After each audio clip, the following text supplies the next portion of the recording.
momento de mayor felicidad individual en lo político para mí fue el 25 de mayo de 73. El 25 de mayo del 73, y el día más feliz de mi vida. Fue la fiesta más grande que yo pude haber participado. Sí, realmente ese día fue un sueño. El día que nosotros creíamos que se daba vuelta la tortilla en serio y que nunca más se van y nunca volverán.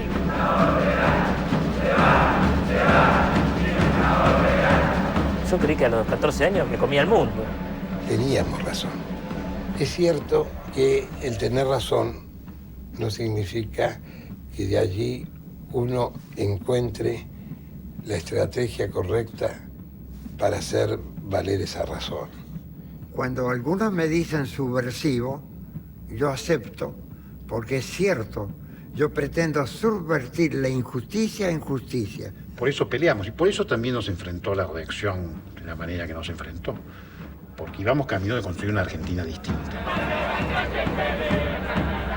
Nosotros, cuando nuestros hijos crecieran, íbamos a estar en la patria revolucionaria, peronista, socialista, o íbamos a estar muertos. No había otra posibilidad.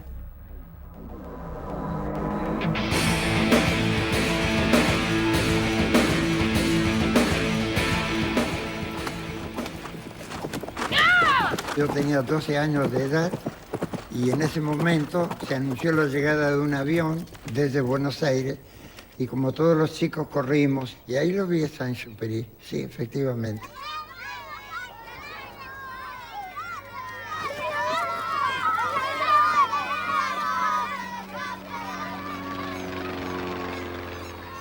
Transmite Radio Nacional en Río Gallegos.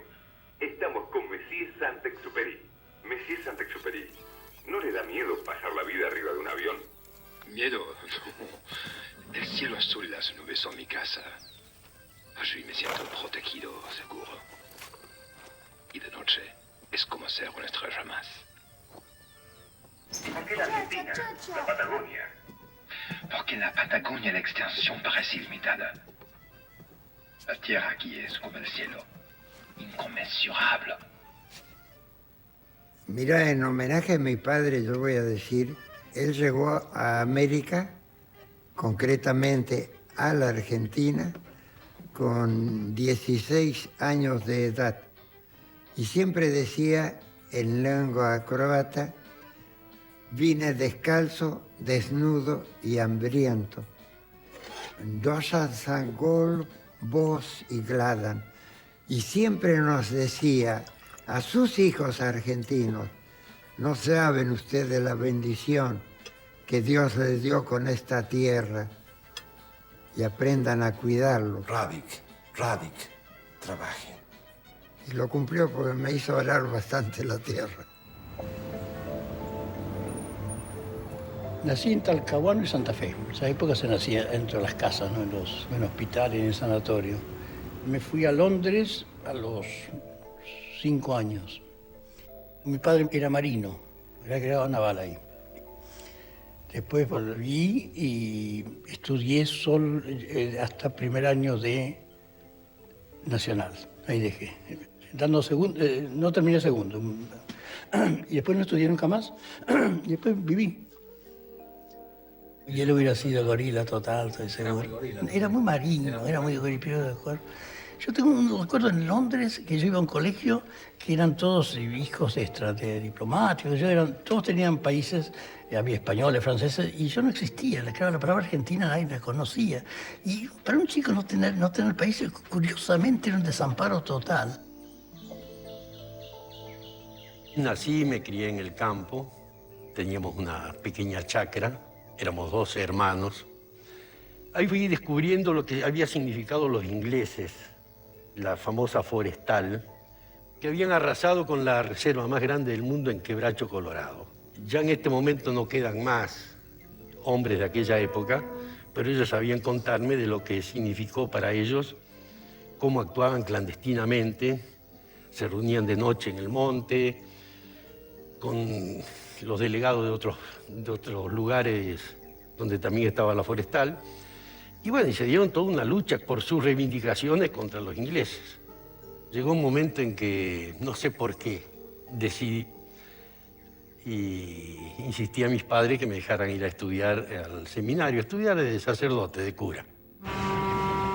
Todos los locales de La Boca eran anarquistas.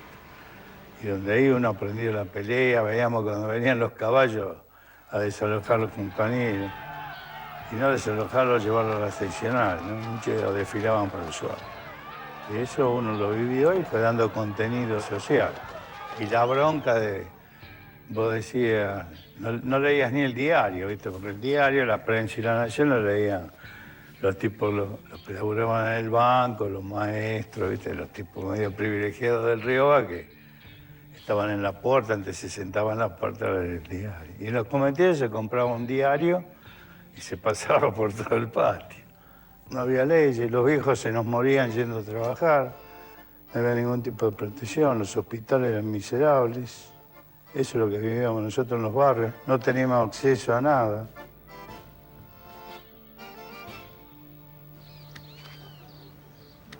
Papá, ¿vos hablás con Dios? Si hablas con Él, contale que cuando sea grande quiero ser abogada, para defender a los pobres. Yo venía de una familia de republicanos españoles muy comprometidos. Desde muy niña, mi madre, las canciones, la pasión que ponían, era como si estuvieran viviendo realmente en esa época la preocupación y la denuncia de lo que pasaba a nivel mundial. Es decir, estas fueron cosas que a mí me marcaron muchísimo. Tanto es así que ya llegó después un momento en que medio se ponían incómodos porque yo era como un vocero por la calle hablando de estos temas, en la escuela, en todos lados, entonces como que trataban de controlarlo. Willy, ¿Sí? a partir de mañana vas a salir a las 12 del mediodía. ¿Y por qué? Hay un tipo en Buenos Aires que prohíbe que los menores trabajen más de 6 horas. ¿Y quién es ese tipo? Un tal Perón, el secretario de Previsión Social. Muchas gracias. ¿Y yo qué le digo a mi mamá? No te preocupes, el sueldo va a ser el mismo. Ah, gracias. Último momento. El coronel Perón, secretario de Trabajo y Previsión Social, ha sido detenido por las Fuerzas Armadas y trasladado a la isla Martín García. Reina un clima de inquietud en todo el país. Vio venir la gente del frigorífico, de todos los frigoríficos que había del otro lado. Y una serie de astilleros gigantes que trabajaban miles de personas. Ese también fue otro grito mágico. ¿Quién dijo hay que ir a la plaza? Porque de todos lados iban a la plaza, ¿no?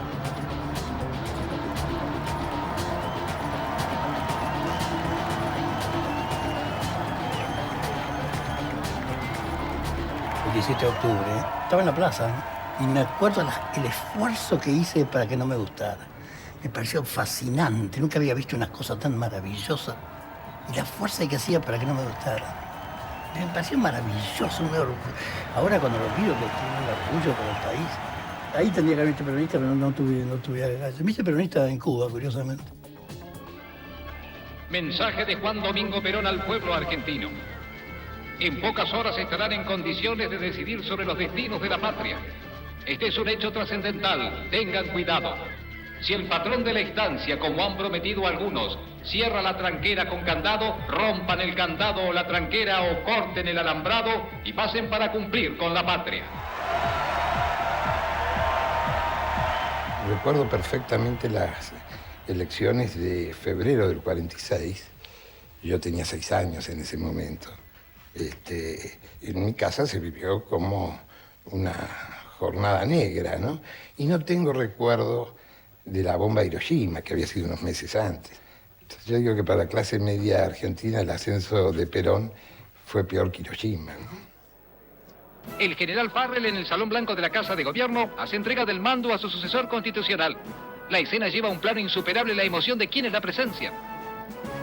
Se confunden en un estrecho abrazo.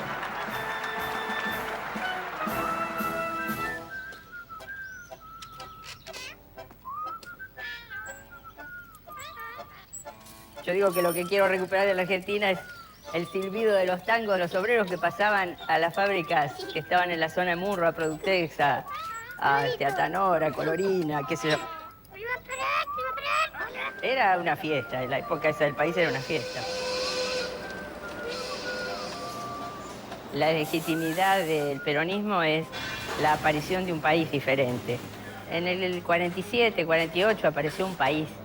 Era la Argentina productiva, con empleo completo, con una mamá y un papá. Eso nos critica la izquierda, ¿no? Tenía mamá y papá la Argentina. La mamá era Evita y el papá era Perón. Era un país serio y Evita como principal sostenedora de esa política, que no era política de dar, sino de enseñarte. Nuestra generación del 70 tuvo la posibilidad de comer lo que tendríamos que comer para pensar como pensamos. Me quedó grabado muy fuerte es el hogar escuela, donde había una cantidad de chicos impresionante de todos lados de Jujuy. Se comía desayuno de discreción, 3 comidas al mediodía, la merienda y 3 comidas de cena. Una revisación médica obligatoria para todos los chicos una vez por semana, dentadura, radiografía. Y empezaron a dar para el turismo. Empezó la ley de jubilación. Y la gente se quejaba porque decía, ¿y cómo aquel lo jubilaron porque era quinielero? Y bueno, es un laburo quinielero. Hay un cantor, el primer cantor jubilado fue Ignacio Corsini. En mi casa siempre hubo cariño por Perón y por Evita. La figura de Eva fue muy fuerte siempre a través de mi vieja, que la adoraba y que usaba el rodete que se había puesto de moda en esa época que usaba Eva. Siempre viví en una pensión, en una pieza, hasta los 16 años, con mi viejo y mi vieja. Soy hijo único. Los dos eran músicos. En mi casa, lo único que se hablaba todo el día era de música, cine y literatura. Saldremos a la cancha con un feliz cantar. Saldremos a la cancha con ansia de triunfar. Seremos hija de todo corazón para formar la nueva y gran generación. No me lo voy a olvidar nunca porque éramos más de 1000, nos besó a casi todos. Y yo estuve casi una semana, me lavaba la cara y en lugar donde me dio el beso de Evita no me lo lavaba. Cumplimos los ideales, cumplimos la misión de la nueva Argentina, de Evita y de Perón. Cumple la Subsecretaría de Informaciones de la Presidencia de la Nación el penosísimo deber de informar al pueblo de la República que a las 20:25 horas ha fallecido la señora Eva Perón, jefa espiritual de la nación. Se veía, tengo la imagen, era una cosa densa, una cosa, pero como que se caía el mundo, ¿no? Una cosa terrible.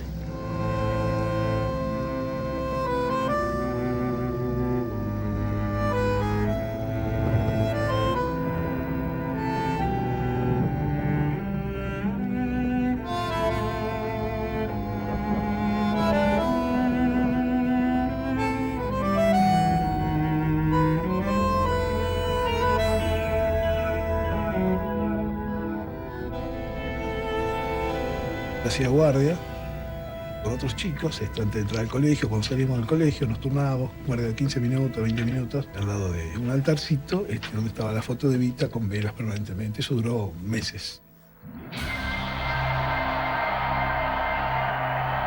Se veía venir, o sentía yo por parte de mis padres como que todo cambiaba, que todo era distinto. Se empieza a desencadenar el conflicto con la iglesia como cosa más visible.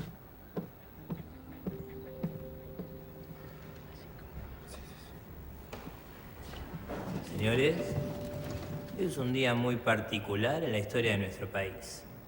La población ya no soporta más las arbitrariedades y el totalitarismo del general Perón. Dios nuestro Señor nos protege y nuestras gloriosas Fuerzas Armadas se harán cargo del destino de la patria para acabar con la descomposición moral y el desquiciamiento y con tantas leyes y creencias contrarias al pensamiento cristiano de nuestro país. Por lo tanto, hemos declarado asueto para la tarde de hoy. Señores, hoy será un día muy difícil. Nosotros, desde aquí, los tendremos en nuestras oraciones.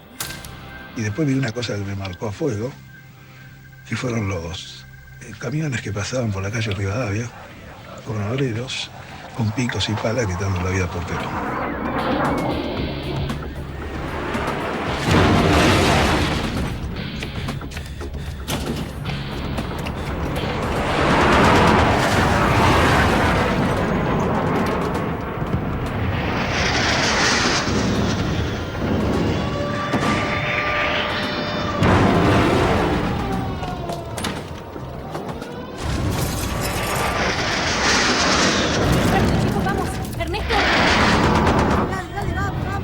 Todavía me asusta. Muchos episodios que viví posteriormente en la cárcel, yo, donde tenía riesgo de vida, me asustaron menos que ese 16 de julio. Me acuerdo que fuimos con otros chicos a la Plaza de Mayo y cuando vimos todo el horror de lo que había sucedido en esa plaza, porque si eran tan valientes a Perón lo podían matar cuando querían. El odio, en definitiva, no era contra Perón, sino era contra el pueblo.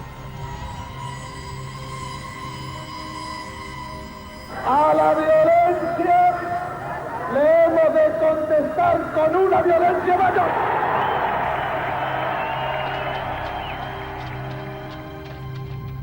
Mi familia era profundamente católica, como digo, mi papá estuvo en la catedral para evitar su incendio. Nuestros adversarios y nuestros enemigos comprenden.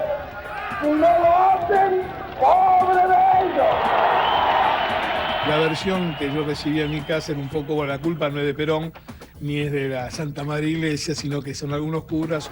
Por supuesto, en el colegio me decían todos los contrarios. Y cuando uno de los nuestros caiga, caerán 5 de ellos. Lo que me molestaba sí era que había compañeros en mi colegio que eran muy antiperonistas y en mi barrio que eran muy anticlerical. Entonces, bueno, este era un problema para mí, pero bueno, digamos, primaba lo que me decía mi mamá. Tirano ha caído. Que el pueblo salga a la calle a avivar la revolución. ¡Viva la patria! ¡Viva la libertad! Violento fue el desalojo del peronismo del poder, pero mucho más violenta fue la represión posterior. Lo que significó el encarcelamiento de cerca de 6.000 dirigentes sindicales, que casi todos delegados de fábrica, cuadros intermedios. Las cárceles se llenaron de dirigentes políticos. Se crearon las comisiones investigadoras al margen de la propia ley. Los comandos civiles, hoy le llamaríamos grupos paramilitares, porque esos comandos civiles al servicio de una dictadura militar no podían tener otro nombre, actuaban abierta y con el respaldo del Estado. De repente, en el 55, todo eso estaba mal. Yo creo que ahí empecé a ser peronista de corazón, ¿no? Mi viejo laburaba trabajador vial en Jujuy y era sindicalista. Así que viviendo bien hasta el 55, de repente mi viejo fue en cana. No entendíamos por qué, bueno. Estuve preso en Jujuy el golpe hasta el 56. Y ahí anduvimos medio como a los tumbos y terminando la primaria como podíamos. Sigue la violencia en Argentina. El general Valle se ha levantado contra el gobierno que encabeza el general Aramburu. Me mató, imagínate, terminamos bajo colchones con mis viejos toda la noche, porque de ahí le tiraban a la jefatura de la policía. Me marcó por muchos años, personalmente. Hay intensos combates en la zona y peligro para los civiles, ya que los rebeldes han tomado posición en las casas vecinas al cuartel policial. Mi papá decía que no los van a fusilar. En este país no se fusila a nadie, pero sí, los fusilaron y por apoyar a Perón.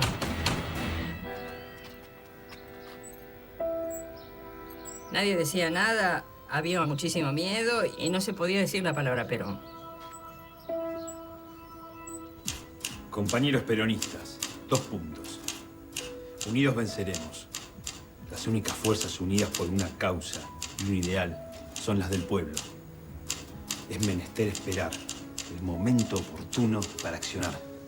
Punto y aparte. Entretanto, la resistencia por todos los medios, en todo momento y lugar, debe ser la norma. la dictadura tentará perpetuarse. Todos éramos de familia peronista. Mi mamá fue la primera vicepresidenta del Partido Justicialista en la clandestinidad y en Córdoba. Frente a eso, solo nos queda el camino de la insurrección para enfrentarla. La salida violenta es, pues, la única salida. Todo llegará a su hora. El año 1957 debe ser la tumba de los tiranos. Juan Domingo Perón, Caracas, octubre de 1957. ¡Vamos, carajo!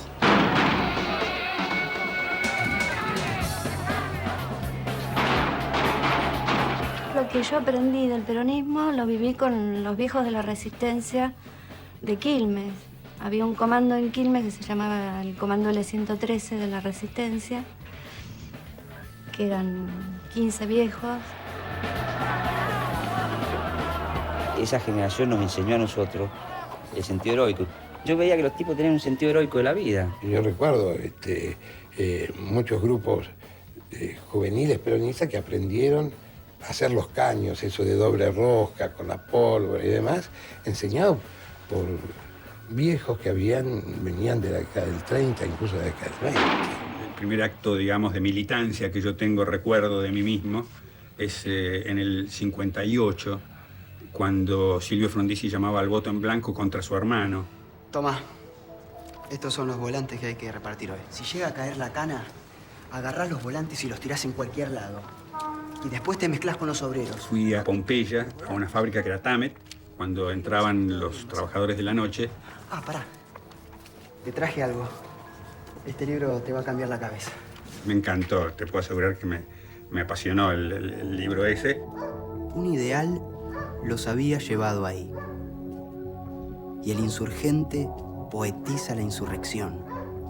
Querían París sin rey, el mundo sin déspotas.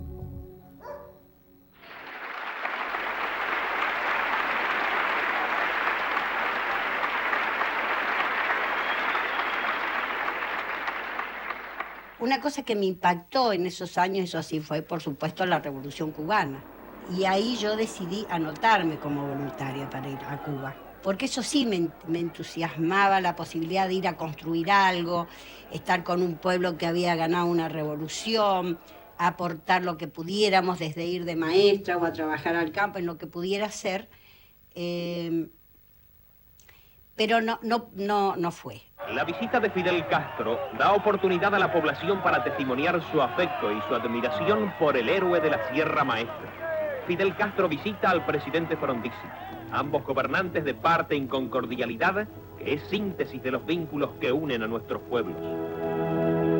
Me recibí y tenía un choque con la realidad de mi profesión, hasta que empecé a hacer todas estas especializaciones de laboral. Dije, por acá va. Todas las cuestiones del sindicalismo y demás me interesaron. Empecé a ejercer la profesión y ya ahí lo hice trabajando profesionalmente independiente, pero en una unidad con Rodolfo Ortega Peña, ya en la defensa de los presos políticos de la Resistencia, y muy influenciados por todo lo que era ese pensamiento de la izquierda nacional, y básicamente para un gran desarrollo. Yo me bajaba, que tenía un 4L chiquitito, me bajaba, llegaba ahí, te digo que me temblaban las piernas, porque salían así los aplausos de todos los cerros, de que se sentían que vos llegabas a apoyarlo, que tenían esa confianza de que no les ibas a fallar, ¿no? Me acuerdo cosas importantes como, después de recorrer fuimos a una gamela para comer, y entonces uno de ellos muy nacionalista grita, las tacuaras en alto, que viene la gaucha a defendernos, y a mí me daba una vergüenza, no sabía cómo moverme. Y después me acuerdo que era un comedor enorme y trajeron como una sopera grande, ¿no? Y entonces me dijeron, sírvanos usted, por favor, doctora. Y yo agarraba la sopera y les daba a cada uno, y lo recibían, pero como que era una comunión, un pacto que teníamos entre nosotros, en que estábamos peleando y que eso no íbamos a aflojar. y buscar los lugares donde, es decir, donde poder ir minando al enemigo, al gorilismo, ir minándolos para poder recrear la vuelta de Perón y la vuelta de un gobierno nacional y popular, ¿no? Esto es una cagada. No sirve para nada. Paso y paso y no blanquea. ¿Qué estás diciendo, boludo? La cal se pone blanca cuando seca. Lo paso de nuevo para que se hagas. Apurate, te digo que viene la cana. No te olvides que contra Perón, en la primer pintado, la primera marca, por llamarla ahora en términos modernos, era el Cristo vence. Y la respuesta del peronismo era el BP. ¡Corre, corre, corre! El Perón vuelve era un grito de resistencia, era un grito de victoria. Fue derrocado el presidente Frondizi. Asumieron el poder las Fuerzas Armadas. El exmandatario está alojado en la isla Martín García. En las elecciones de ascenso de Ilia, el peronismo no se pudo presentar. Ilia asume con un 24% de los votos por la proscripción del peronismo. La explicación que recibíamos nosotros es que democracia era un sistema político en donde pueden elegir sus candidatos todos menos el partido mayoritario, que por definición es mayoritario, entonces no puede participar de la democracia, que eso era democracia. Y que libertad era eso. Todos estudiamos en el Nacional de Buenos Aires, que era una caldera, un centro de estudiantes donde se daban feroces enfrentamientos políticos e ideológicos, pero luego confluíamos en organizar todo tipo de actividades, de teatro experimental, de concursos literarios de todo tipo, ciclos de cine, digamos, era un ambiente de ebullición cultural. La policía de Córdoba estrena sus nuevos escudos mientras llueven botellas de los techos. No era radical. Pero tampoco era socialista y tampoco era comunista, o sea, era uno que estaba ahí, qué sé yo, que no le gustaban cómo estaban las cosas y que pensaba que se podían cambiar. Lo que sucede siempre en Barrio Clínica. Los estudiantes se suben a las azoteas de todos los domicilios de aquí. Por eso es tan difícil tomar el Barrio Clínica cuando es ocupado.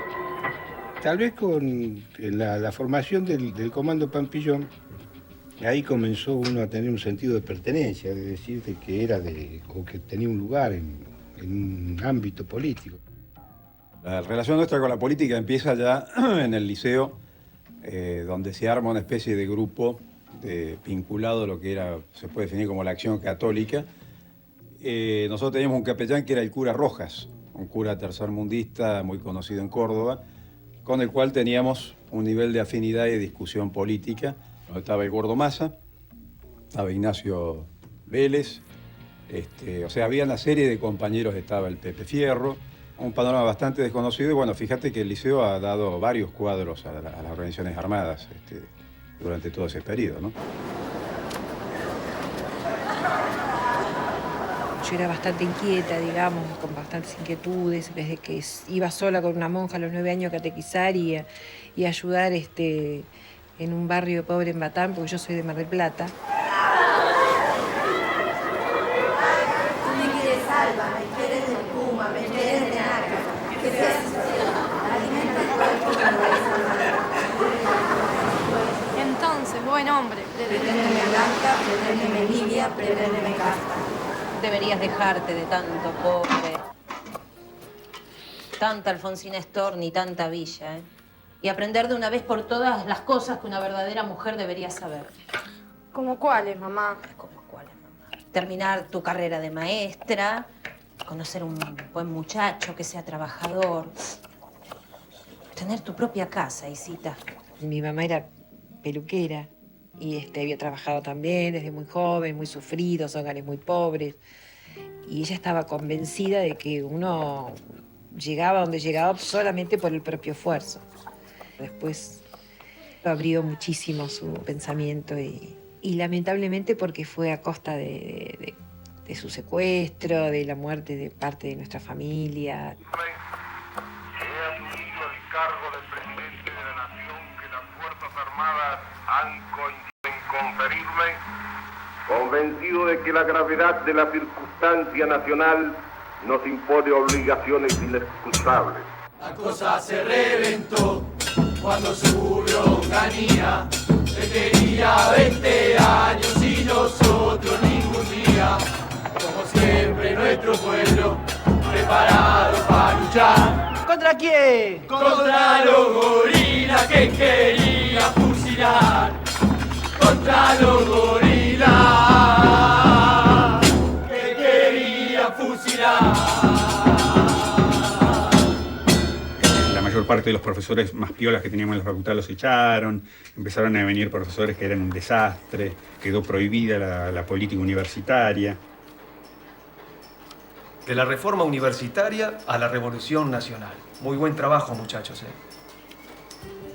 ¿Y estos locos quiénes son? En el 66, un hecho del cual participo, que es el Comando Cóndor, que es un grupo de compañeros, vamos a Malvinas, con el fin de reivindicar la soberanía. El tema de Malvinas siempre ha sido un tema que tocó muy hondo en toda mi generación, y siempre se habló de reivindicar Malvinas. Siempre escuché, distintos planteos, aventuras, o como quieras llamarle, hasta las más locas, de ir a Malvinas. Y un día me encuentro con Dardo Cabo, que me habla de que plantea ir a Malvinas. Nunca se había desviado un avión acá, ni en América, creo que es uno de los primeros desvíos en el mundo. Y bueno, una cosa muy loca, por supuesto. Todo comenzó de este accidentado vuelo 648 nacional a Río Gallegos, cuando a las 6:15 de la mañana, dos jóvenes integrantes del operativo Cóndor se encaminaron a la parte trasera de la máquina y, intimidándome con un arma, me hicieron entrar en uno de los baños. Lo cierto es que cuando llegan, creo que faltaban 2 o 3 minutos, no se encontraba la Malvinas, no la podíamos encontrar. Las cartas que llevábamos, por supuesto, equivocadas porque eran marinas, y que aparentemente yo no sabía, ni Dardo ni nadie, que son muy distintas a la navegación, son distintas. Eran todo nubes, y de pronto hay un rayito de sol, como un agujerito, y se ve tierra. Bueno, el avión, por razones climáticas, de viento, tuvo que aterrizar en forma contraria y fue a parar al diablo. Pensá que en Malvinas nunca nadie había visto un avión de ese tamaño. No había pistas en Malvinas. De hecho, se bajó en la tierra, en una pista de cuadreras, pero el avión se enterró. Y eso lo sabíamos, que ese avión no podía levantar vuelo allí. No, era llegar. No había regreso. Me bajo del avión, que no había escalera. Me bajé con una cuerda. Me rompí la mano, porque baja por una cuerda, pero va a bajar por una cuerda, me corté las 2 manos terriblemente. Pisé la tierra y me emocioné, ¿sabes lo que es pisar Malvinas? Sangrando la mano, agarré un cacho de tierra y me emocioné hasta las pelotas. ¿Sabes lo que significa estar en Malvinas?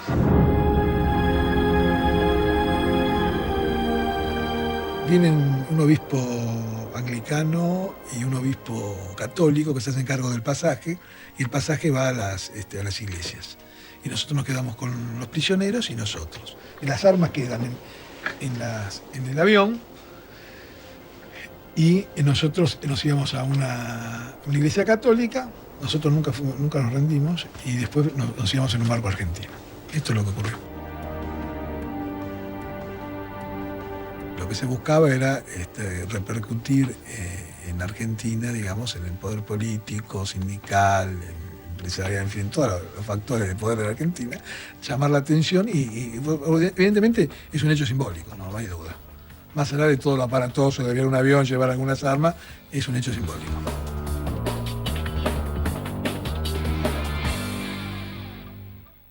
¿Y ahora qué? ¿Cómo seguimos? Lo que veníamos haciendo era difícil, pero después de este golpe militar, ¿cómo? Después de este golpe militar, somos todos clandestinos. Por decisión de Onganía, muchachos, claro. Pensar es clandestino. Los partidos políticos son clandestinos. Hasta coger hoy es clandestino. Vos tenés cara de clandestino congénito, ¿no? La iglesia hoy están parando a gente que no debería estar acá. A todos nosotros. Nos están empujando a ser revolucionarios. ¿De qué mierda estamos hablando? Eso. Acá la discusión tendría que ser una sola. Acá la discusión tendría que ser cuándo tomamos las armas. Todos los diagnósticos ya están Pero hechos. ustedes en nombre de quiénes hablan. Nosotros hablamos a nuestro propio nombre.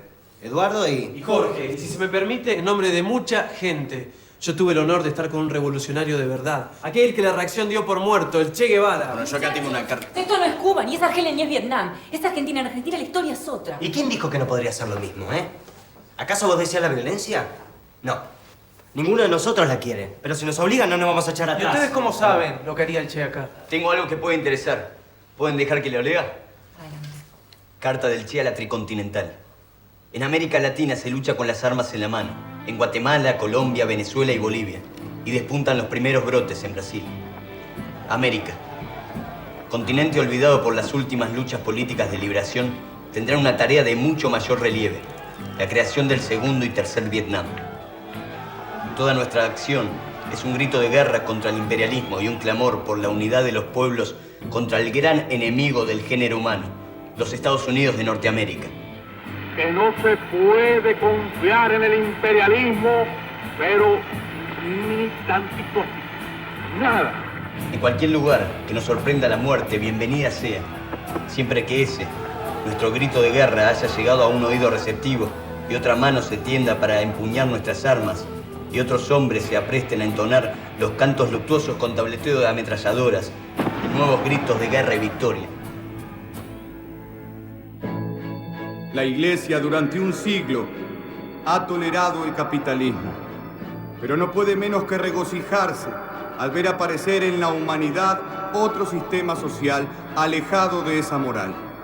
La Iglesia saluda con orgullo y alegría una humanidad nueva donde el honor no pertenece al dinero acumulado entre las manos de unos pocos, sino a los trabajadores, obreros y campesinos. Porque eso es lo bueno de la teología de la liberación, que se inspiró en la realidad. Liberar al hombre, al ser humano, y que es función también de la Iglesia, porque la Iglesia está en función del pueblo, y estar inserto en el pueblo quiere decir participar, compartir, gozar, sufrir con ellos, es decir, todas las vicisitudes que lleva el pueblo, ¿no? Nosotros en esa época hicimos un gran esfuerzo por ir cambiando, sobre todo inspirados en el famoso manifiesto o documento de los 18 obispos del Tercer Mundo, que fue el que dio origen al nacimiento del movimiento acá, que a la vez en Perú estaba otro movimiento similar de curas, en Chile, en México, en Colombia. Es decir, era todo un movimiento dentro de la Iglesia latinoamericana, ¿no? El hecho de haber sido hachero durante 2 años me ayudó mucho. El trabajo del hachero es un trabajo solo, el tipo está solo. Que nosotros habíamos logrado organizar, tal así que teníamos una agrupación política con 10, 12 hacheros. Y te digo, era muy difícil porque uno a veces decía, bueno, ¿por qué no anotan tal? ¿Qué si ni sabía leer y escribir? A lo mejor que iba a anotar algo que uno le indicaba, ¿no? Mi relación con la iglesia fue a nivel personal con un par de curas. Es más, el primer caño que puse lo puse con un cura. Yo era la primera cosa que hacía. Son muchos hoy los que en nuestra patria luchan así con todo su corazón, con toda su energía, para que se acabe la injusticia, la explotación, el hambre y la desocupación. Mujica era un ser mágicamente interesante, ¿no? Como ser humano, ¿no? Y gravitó mucho en la frescura de la lucha armada. No, yo me devoraba las revistas de Cristianismo y Revolución, hasta había partes que me las sabía de memoria. No solo influye tu origen religioso, sino que tenés que incorporar elementos de la ciencia para poder decir, bueno, cuál es la estrategia de poder, cuál es la mejor forma de resolver el cambio en la Argentina. De ahí incorporás elementos del materialismo histórico, materialismo dialéctico, se hace una buena mezcla.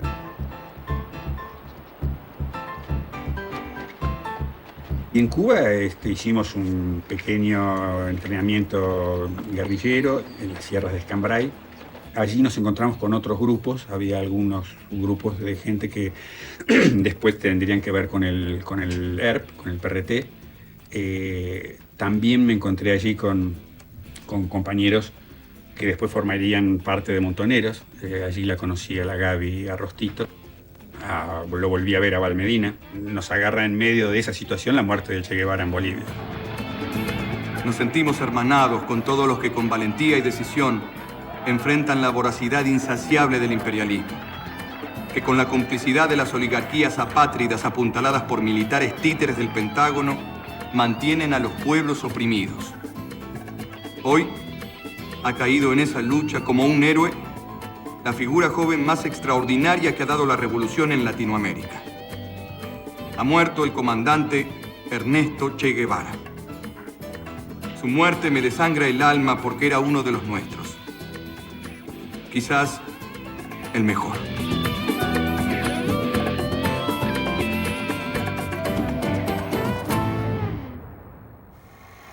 El grave problema de la juventud en este momento es poder percibir cuáles son sus enemigos. El imperialismo que va tras un neocolonialismo de nuestro país. Y las oligopolias vernáculas que van tras la explotación de nuestros pueblos, como ha sido en nuestra historia desde el siglo XIX. La juventud actual tiene esa tremenda responsabilidad. Es necesario realizar, por el camino que sea, la liberación de los pueblos. Y esa liberación se realizará por las buenas o por las malas. La violencia es un asunto muy discutido en nuestros días, pero en mi sentir, los únicos que tienen derecho a emplear la violencia en el mayor grado son los pueblos. Esa violencia en manos de los pueblos no es violencia, es justicia. Para mí era una cuestión mística. Era Perón. Basta. ¿No? O sea, uno no hubiera esperado nunca pelearse con Perón. Perón era el viejo. La veña y listo, ¿no? Papá decía hay que balear la vereda y baleamos la vereda. Era más o menos esto. La Secretaría de los Argentinos se forman en marzo del 68. Bueno, a los pocos días empezamos a programar actos en todo el país. La Secretaría ahí, Paseo Colón, era todo un hervidero de gente y aparece Rodolfo y aparece Carpani. Un programa de liberación nacional y social, una conciencia enriquecida en la mayoría de nuestros hermanos que ahora luchan no solo por el mameluco y la obra social, sino para expulsar de nuestra patria todo lo que le roba su dignidad, todo lo que la somete a la dependencia. Eso es la CGT en Argentinos en pocas palabras. Pasaba algunas semanas viviendo en el monte con los sancheros y demás allí. Voy buscando el marxismo, pero voy buscando el marxismo a la cuña boscosa. Obviamente no tenía nada de marxismo allí, ¿no es cierto? Y en la zona empezamos a discutir el tema de la guerrilla. La gran discusión en aquella época era violencia sí, violencia no. Ya había pasado la experiencia de los Uturuncos, había pasado la experiencia del EGP y empiezan a aparecer las experiencias de la guerrilla en la concepción rural. Así que estábamos preparándonos para eso cuando llega la noticia de la caída de Tacorralo el día 19 de septiembre. El año 60 ya caí por primera vez preso en Río Gallegos. Uno de los muchachos que formaban esos grupos conmigo participó en Tacorralo. Cuando en Tacorralo le preguntaron de dónde venía y quién era su jefe, él dio mi nombre, así que la Federal me tuvo a mí una semana más o menos. Creo que lo bueno en todo esto es lo que decía antes, el entusiasmo con que lo hacíamos y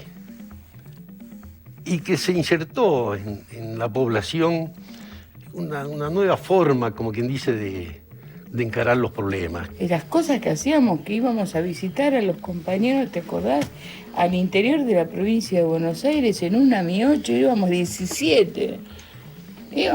Nos metíamos adentro de una Mi 8. Y nos creíamos, éramos revolucionarios nosotros. Y yo con el tiempo pienso, digo, mirá, nosotros haciendo la revolución adentro de una Mi 8, 17 tipos. Y de esa construcción fuimos tocando las juventudes cooperativas, las juventudes católicas se insertan en el movimiento cooperativo. Eso como apoyo logístico a lo que iba a ser la ruta de Ho Chi Minh. De ese intento de apoyo logístico a la ruta de Ho Chi Minh con los jóvenes católicos cooperativos surgieron las ligas agrarias. Lo nuestro no puede ser una patrulla extraviada en el monte. Exactamente. Esta es la realidad particular, única e irrepetible, de la cultura y de la historia de nuestro pueblo. Aquí la clave es que tenemos la posibilidad, y no en la teoría, sino en la práctica, de formar parte de un movimiento revolucionario. Está bien, Juan Domingo Olmedo. Lo que pasa es que por momentos vos hablás del peronismo, como si se tratase de los campesinos soviéticos de 1916. No, me decís cómo empezó la revolución en Argentina. Perfecto. Pero no me decís cómo garantizás llegar al socialismo. Está bien, Leninger. Pero vos sabés muy bien que el marxismo se ha desencontrado con nuestra realidad.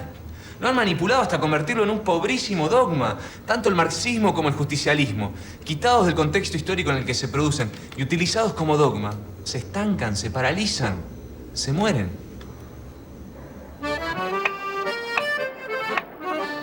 El Mario Freixet tuvo un impacto también, por supuesto, fenomenal. Surge la idea de que el mundo va cambiando y que va cambiando hacia el socialismo. Eso parecía no un deseo, sino un resultado probado por los hechos. La Revolución Argentina fue una cosa que me marcó mucho. Era realmente un pueblo que se levantaba contra el imperio y lo derrotaba.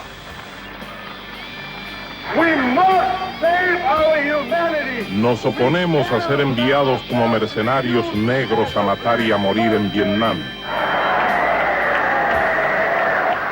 La idea con que uno va viviendo esa realidad es efectivamente que se estaba a las puertas de una nueva revolución francesa, digamos, y lo que uno no quería hacer era perdérselo, digamos, ¿no? En las primeras horas del día de hoy, 26 de junio, se ha realizado una serie de atentados contra la línea de supermercados Minimax. Extinguirlo hasta el momento que son las 4:30 de la mañana todavía no está. Otro supermercado de la misma línea, este queda en la calle Bulnes 1064. Estamos en otro supermercado, este queda en Echeverría y Obligado, en pleno corazón de Belgrano.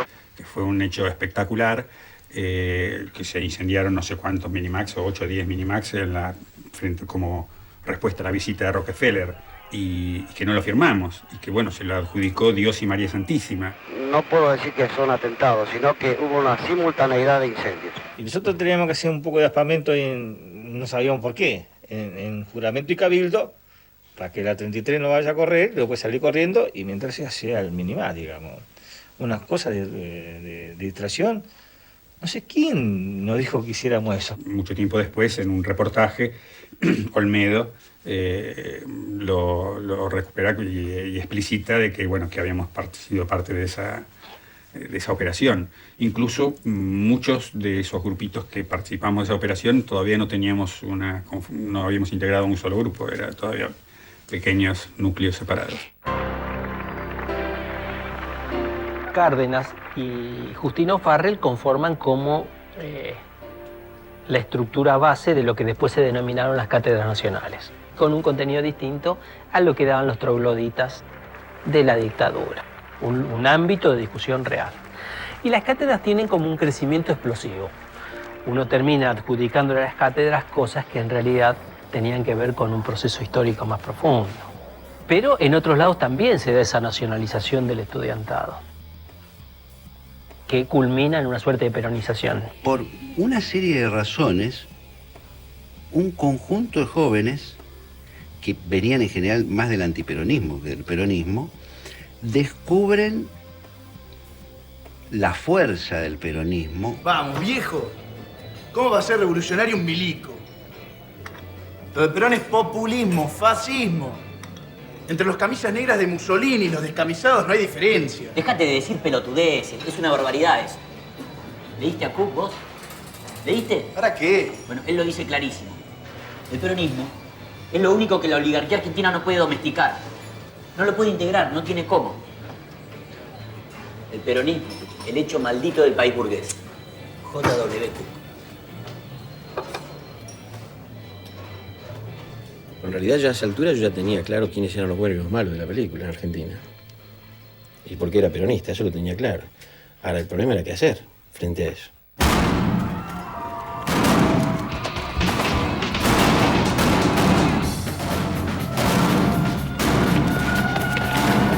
Ahí.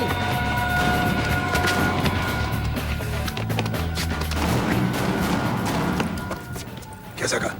En mi casa, ¿qué pasa? ¿No vio nada raro? No, ¿por? Estamos buscando un grupo de delincuentes. Mire que hay gente muy peligrosa. Ah, en el baldío. ¡Baje la mano, baje la mano! Bueno, ahí en la esquina, en el baldío. Mete a su casa, adentro.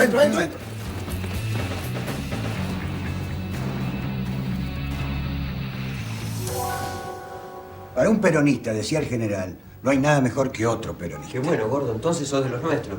Ustedes son de los nuestros, querrás decir. Me presento, che.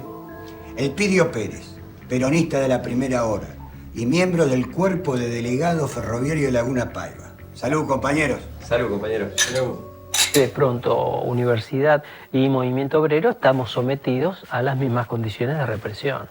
Lo que genera conciencia no es solo la miseria, sino la comprensión de que esa miseria es una injusticia.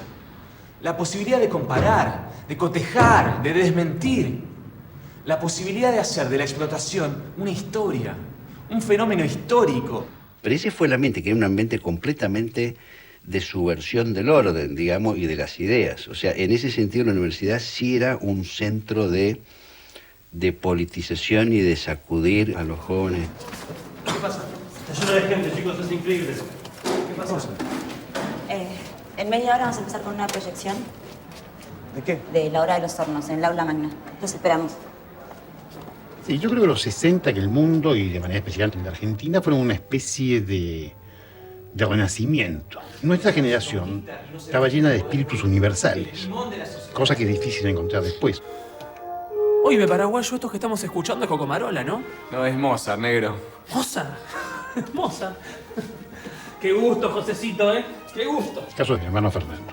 Gente que al mismo tiempo que estaba preparando el lanzamiento de una acción armada, una acción guerrillera como la que lanzó, era un estudioso de temas del cine y era un lector ávido de la literatura que comenzaba. Todavía no había boom latinoamericano, empezaban los primeros escritos de algunos de los que después fueron el boom latinoamericano, y Fernando los conocía a todos. Al comienzo era tan sencillo como lo sencillo. Para nosotros era normal que no queríamos aceptar un montón de cosas que pasaban socialmente para nuestra edad.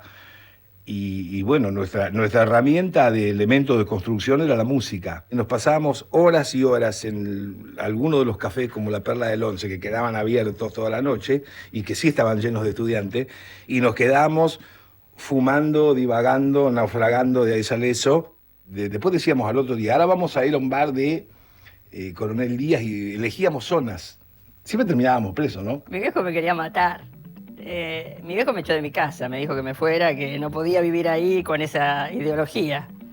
Pero no me fui en el 69, seguí viviendo en mi casa, fui a Malaver y Mitre, y además, unos 21 años, ¿sabes qué? 22 años, vos sos el dueño de la verdad, así que yo dije más sí. Sí, era de izquierda, pero era cosa así como bolche liviana, ¿no? No se podía no ser de izquierda, era cómodo ser de izquierda.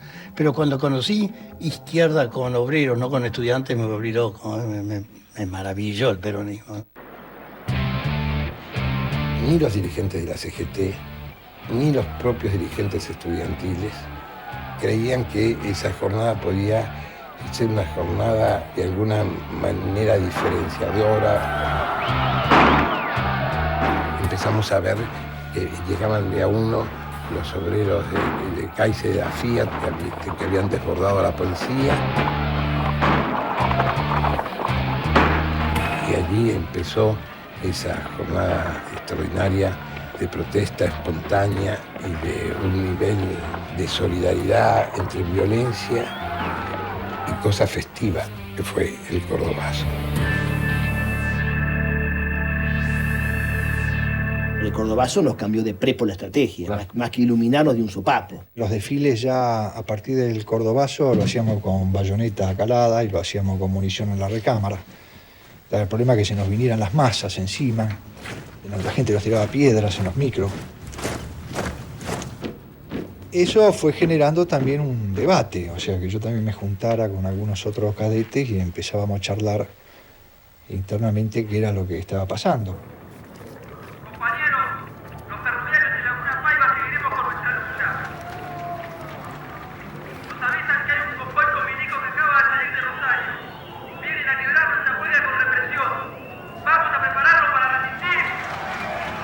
La idea era que los compañeros sindicales no se expusieran, los que trabajaban en fábrica, porque había mucha represión y mucha delación, entonces que ni siquiera volanteábamos nosotros. Escúchame, Gordon, algo tenemos que inventar, no nos vamos a quedar acá.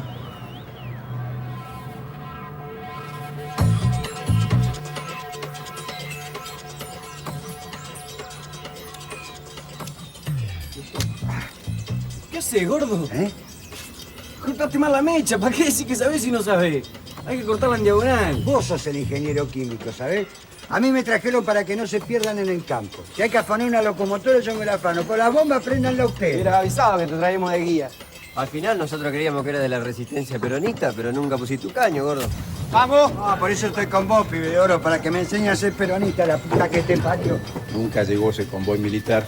Eso se vuela antes, entonces no pueden llegar, se logra hacer la asamblea en planta y se evita la represión. Ese documento lo encuentra un pibe que no encuentra nada mejor que llevárselo a los milicos que estaban investigando y bueno, tenía domicilio en Córdoba, me van a buscar a Córdoba. De Córdoba viene una hermana mía con mi cuñado a avisarme de que habían allanado la casa. Y de ahí nos vamos, pasamos a la clandestinidad. Pese a los riesgos, digamos, y a los miedos que daba, también estaba la contracara, digamos. La contracara era la felicidad, digamos, de haber hecho algo que creíamos o pensábamos de que era un impacto importante para poder canalizar ese peronismo proscripto, esa lucha revolucionaria y demás. Nos dimos cuenta es que había mucha rabia y que lo que le faltaba a esa rabia popular era poder encabezarla. La idea nuestra era esa, tratar de canalizar esa rabia popular. Buenos Aires, 29 de mayo de 1970. Comunicado número 1. Al pueblo de la nación. Nuestro comando, a las 9:30 horas, detuvo al teniente general Pedro Eugenio Aramburu, a los fines de someterlo a juicio revolucionario. Oportunamente se darán a conocer las alternativas del juicio y la sentencia dictada. Perón o muerte, viva la patria. Comando Juan José Valle, Montoneros. Quiero aclarar que la policía de la provincia tiene empeñados en este operativo 4.000 hombres y 72 vehículos, y la Policía Federal tiene prácticamente la totalidad de sus efectivos de 15.000 hombres empeñados directamente en este tipo de procedimiento.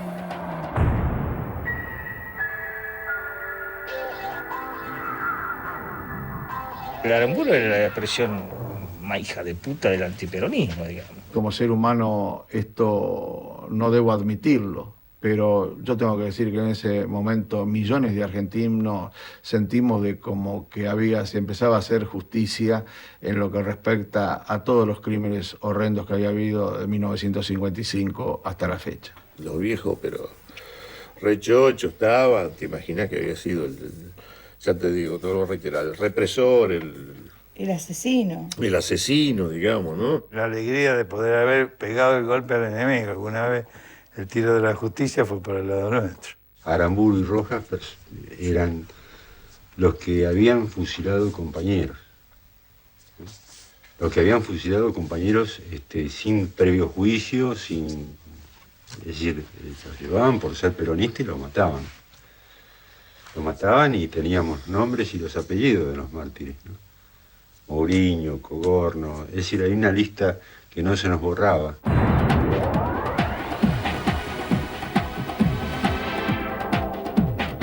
Monseñor, un matiz que desconcierta es la ideología de los asesinos.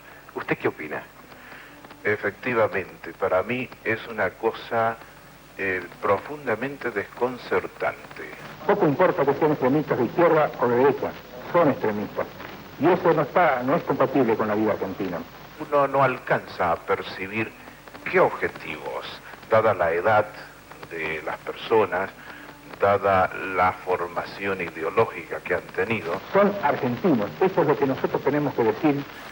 La juventud siempre es muy generosa al seguir sus ideales. Puede ser que estos ideales hayan sido percibidos de una manera incorrecta, deformada. No era una respuesta individual, era una respuesta a un proyecto político. El primer acuerdo con el fondo, ¿quién lo va a hacer? Aramburu y Rojas. Yo creo que los crímenes son siempre crímenes, aún el de Aramburu. Pero en las circunstancias en las cuales aquello sucedió, la reivindicación del pueblo argentino no podía empezar sino por grandes actos de justicia. Me impactó lo que fue la decisión. Después lo veía como nacionalistas. Y empecé a ver que ellos cumplían un rol que no cumplíamos la Fuerza Armada. Como diciendo, bueno, eso que están haciendo ellos y combatiendo lo tenemos que combatir nosotros como militares. Entró en una obligación de Armada después de lo de Aramburu. Yo quería ser montonero, no me interesaba nada. No me interesó nada. Lo único que me sentía, qué sé yo, había una salida, no iba a terminar preso, ni para buchón no me daba el perfil, para buen ladrón tampoco. La puta, intenté de ser el hombre nuevo. A partir de entonces fuimos todos montoneros. Me hubiera sido mucho más difícil no hacerlo que hacerlo, ¿no? No hubiera podido quedarme afuera de eso. Veíamos que cada día que pasaba, las Fuerzas Armadas estaban más comprometidas con un proyecto antinacional y no había otra forma de derrocarla que eso, ¿no? Es decir, crear un ejército que se le opusiera y lo derrotara. Ya no tenía solamente que ver con el romper vidrieras o poner un caño o participar de huelgas, manifestaciones y tomas de facultades o de fábricas, lo que sea, sino que era ya enfrentar a las Fuerzas Armadas del régimen. Entonces te diría que el año 68, 69, 70, ya están definidos los grupos como grupos de acción políticos militares de resistencia a la dictadura con frentes políticos específicos de trabajo, como el universitario, el sindical o el territorial. Nosotros pensamos que había que hacer algo. No sé si era equivocado o no, ¿viste? Pero en ese momento para nosotros era la realidad. Audaz golpe en Córdoba. En una espectacular y perfectamente sincronizada operación, un grupo de individuos que se identificaban como pertenecientes al Comando Montoneros ocuparon la ciudad de La Calera, asaltaron un banco de donde se llevaron 10 millones de pesos viejos, ocuparon la municipalidad, la subcomisaría y destruyeron la central de teléfonos y telégrafo. Pero no todo le salió bien. Al descomponerse uno de los automóviles, fueron alcanzados por la policía. Hay 11 detenidos y 4 heridos. Cuando me torturan, yo marqué una casa. Supuestamente yo no la tendría que haber conocido. Al principio me empiezan a golpear, no, digamos, me lo aguantaba, digamos, yo sabía que me iban a pegar, ¿viste? Y en un momento me empiezan a hacer, que después le llamaban el submarino, que era meterte la cabeza en el agua hasta que te empezabas a ahogar. Bueno, y ahí justamente digo de esa casa. En la lucha están los perfectos, los que no son perfectos y bueno, los que podemos tener alguna debilidad. Miedo tiene todo el mundo. En todo caso, teníamos mucho más vergüenza que miedo, o teníamos una convicción muy fuerte de que había que... O sea, esto no fueron decisiones espontáneas. Vos te das cuenta que hay toda una práctica política previa y todo un proceso de maduración, de debate político de muchos años.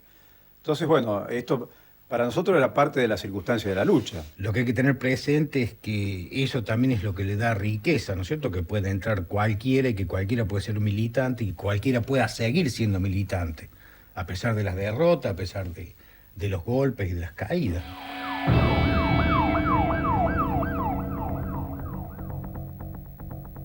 O sea, yo nunca llegué a conversar con Fernando de estos temas. Claro, contarlo hoy... Ahora podía contar lo contrario, pero la realidad es esta, ¿no? Bueno, yo no tuve relación con ese tema y tampoco tuve relación nunca por pertenecer a la organización Montonero. Al producirse el episodio de William Morris y la muerte de mi hermano Fernando junto con Gustavo Ramos, el afecto de la gente peronista que vía esos días en su velatorio, en su entierro y en los días posteriores, iba mezclado con una exigencia de que las banderas que habían tomado ellos no quedaran sin quien las pudiera expresar y quien pudiera continuar la tarea que ellos habían realizado. Yo me sentí realmente obligado a tener que ver abruptamente con una historia a la cual me iba acercando, pero probablemente de no haberse producido la muerte de Fernando, probablemente esa confluencia de nuestro grupo nacionalistas con el peronismo revolucionario hubiera tardado más en darse. Bueno, ya estamos. Gracias por todo. Se tomó el hospital italiano, estaba justo a la recaudación del pago de los sueldos, hizo una operación de recuperación económica. Ya te imaginas, o sea, ya era un escándalo eso porque estaban entre los cordobeses de La Calera y esto que era supuestamente era para respaldar esa emergencia que habíamos tenido en Córdoba. Yo termino con un peronista que trabajaba en el mercado central ahí de Santa Fe y salgo para Río Negro. Y bueno, ahí estuve casi unos 5 meses más trabajando de verdulero en Río Negro. Después volvemos a Santa Fe, ya normalizado, las emergencias más o menos dije, bueno, ahora vamos a ver cuál es la próxima que viene. Está todo tranquilo, ahí me recibe el Palometa. ¿Qué me dicen? Bueno, mirá, dentro vos a Córdoba no podés volver, Santa Fe ni pensar. Estamos abriendo, estamos consolidando el tema del norte, Tucumán y Salta. Están riquísimas. Yo tomo el primer tren, me voy a Tucumán, ahí me recibe Susana Lesgar, que después va a ser mi compañera. Cuando ven que llego con 2 cajas de municiones, como que hubiera llegado la infantería completa con todos los refuerzos a Tucumán. Esto lo voy a conseguir. Bárbaro. Es lo que necesitábamos.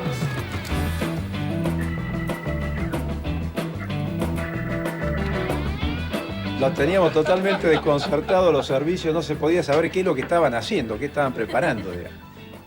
En realidad era para taparlas a las compañeras para que pudieran operar tranquilas.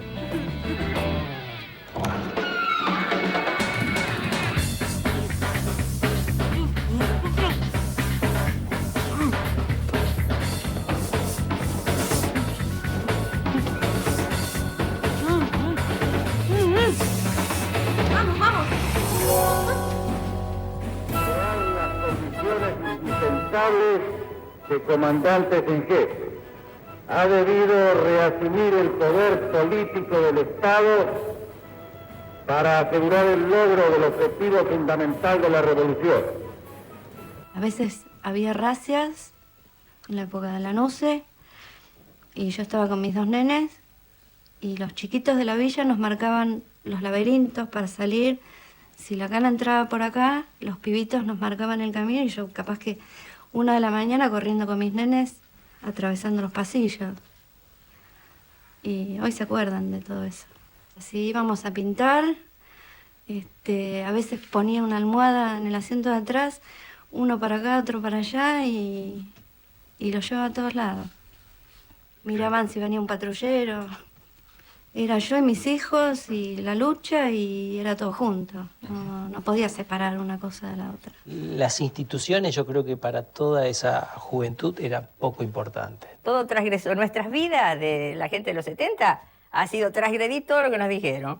Entonces ya antes de salir del viaje, en el puerto de Buenos Aires nos va a dar una charla el profesor de la universidad, no sé si de Salvador, del campo Wilson, me acuerdo de esa charla. Entonces baja, son 2 días las charlas. El primer día baja toda una línea, Mitre y Sarmiento, en contra de los federales, los caudillos. Y si uno agarra la promoción, hay mucha gente del interior. Y cuando entró a reivindicar a Sarmiento, Mitre entró a pegar a los caudillos del interior, hubo un rechifle generalizado. Le entraron a tirar cenicero, el grueso de la promoción. El tipo tuvo que salir espantado, corriendo. Yo ahí tomé conciencia que de los 600 personal de la Armada que iba, que no eran guardiamarinas o tripulación, el 90% era peronista. Y eran todos jóvenes. Cuiden, gorilas, sus cajas fuertes, porque esta noche vamos a afanar unos millones para la guerra popular. ¿Esa te gustó? Precisábamos plata, entonces íbamos y la robábamos del banco. Y a veces no salían bien las cosas. Y en este caso salió muy mal, murió una compañera nuestra, Raquel Gerín, y murió un montón de gente más. Yo en realidad caí unos 15 días después de eso. Me imputaron tenencia de arma de guerra y robo calificado, no el hecho en sí. Bueno, estaba preso, dentro de la causa esa. Después nos llevaron a Rawson, a fin del año 71. Cae un compañero nuestro de Santa Fe, que estaba también ahí en Tucumán, y a los 2 o 3 días, o sea que era bastante normal, canta la casa esa. En esa casa estaba esta valija que había documentación que podía de alguna manera vincularnos con un compañero legal de Tucumán. Entonces, bueno, yo decido en ese momento ir a recuperarla, sabiendo que era una casa que ya ese compañero había caído, ya llevaba 3 días, que sabíamos tan claramente que había caído. Cuando voy a recuperarlo, evidentemente era una ratonera la casa. Entonces, bueno, ahí quedé pegado. A nosotros nos acusaban de la ejecución del general Sánchez, que había sido un conocido torturador en el segundo cuerpo de ejército, fue, digamos, el militar de más rango en actividad que había sido ejecutado. Señor abogado de la defensa, proceda. Gracias, señor juez. Llamamos a declarar al primer testigo de la defensa, la señora Norma Morelo, maestra correntina, torturada y violada por el general Sánchez en Rosario, señor juez. Señor juez, este es un juicio a los asesinos del general Sánchez. De ninguna manera voy a permitir que se reviertan los términos del mismo. Tenemos más de 30 testigos dispuestos a declarar contra el general Sánchez por apremios ilegales, violaciones y asesinatos, señor juez. Trataron de hacer un juicio político en el cual demostrar quién era Sánchez. No al lugar. Llamamos a nuestro segundo testigo, el señor Pujals, padre de Enrique Pujals, muerto en la tortura por el general Sánchez, señor juez. No al lugar, señor abogado. Se puede retirar el testigo. Que pase el tercer testigo de la defensa, señora Antonia Jiménez, señor juez. No al lugar. Señores abogados de la defensa, no insistan con esa estrategia. ¡Viva la patria! ¡Viva Perón! ¡Desalojen la sala!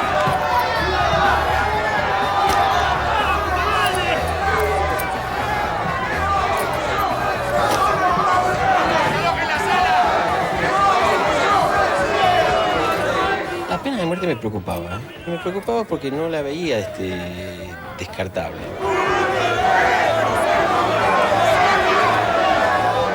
Condenaron en ausencia porque no lo dejaron entrar más. Se condena a Gabriela Joffre a la pena de prisión perpetua, a Jorge Emilio Reina a la pena de reclusión perpetua, a Luis Alejandro Gaitini a la pena de reclusión perpetua. Todas las organizaciones no eran estructuras sólidas como se las presenta, eran estructuras, digamos, con una gran vulnerabilidad. Yo creo que la ANUCE no estuvo al borde del aniquilamiento en un momento. Todos los penales tenían planes de fuga. O sea, la primera tarea, la primera función y la impostergable, imprescindible y elemental de un preso era fugarse. Sí, participé desde el principio con los planes de fuga. Yo estaba en el pabellón 5. Estaba con Vaca, estaba con Satinqui, con Santucho, con Gorriarán, con Negro Quieto, con Pujada. Estaba con Celedonio Carrizo, muchacho de Jujuy. Bueno, y había otros compañeros más. Ahí había una mezcla de gente de Montonero, de la FARC y del RP. Un par de meses antes. Vino un muchacho que se llamaba Bien, de apellido, que era de la FARC. Entonces este era compañero nuestro, lo agarramos. Después de tomar todos los requisitos del caso, un día lo llevamos al patio y le contamos. El túnel no se pudo seguir. Empezó a entrarle agua, pero ya hay otro plan. Vamos a salir en 3 pelotones. Vos salís en el tercero. Sin túnel. ¿Por dónde carajo salimos? Por la puerta. Y después nos vamos en avión. ¿En avión? El tipo no podía creer lo que le estábamos diciendo, ¿viste? Había una meticulosidad en el estudio interno del comportamiento de las guardias cárceles, de las actitudes del penal, de los horarios. Por ejemplo, nos hacíamos sancionar para contar los pasos en los pasillos. Se amoldó el penal al movimiento que había que hacer. Por ejemplo, la fuga era a la tarde, entonces había que acostumbrar que a esa hora se hacían peñas, quilombo, había mucho ruido. Había caído Susana Lesgar, que era mi compañera. ¿Cuánto tiempo tenemos para salir? Cerca de 16 minutos para hacer todo. Se decidió que salís en el segundo pelotón. Se va en la primera camioneta hacia el aeropuerto. Si la camioneta no está, buscan coches o taxis en la playa de estacionamiento. Te veo mañana, gorda. Me toca abrir la celda de ustedes.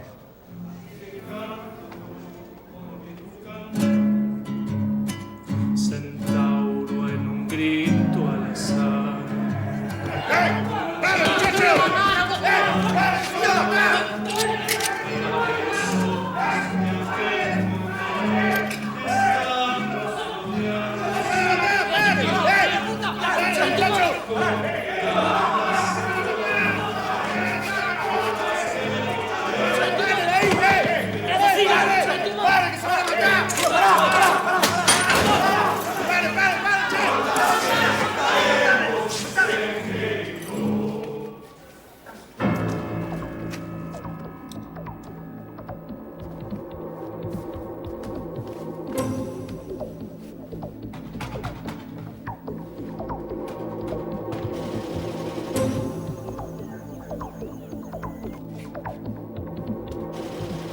Esperen la señal con los camiones en marcha. Me mando una pequeña cagada, que como estaba Susana del otro lado, voy a saludarla. Por atrás.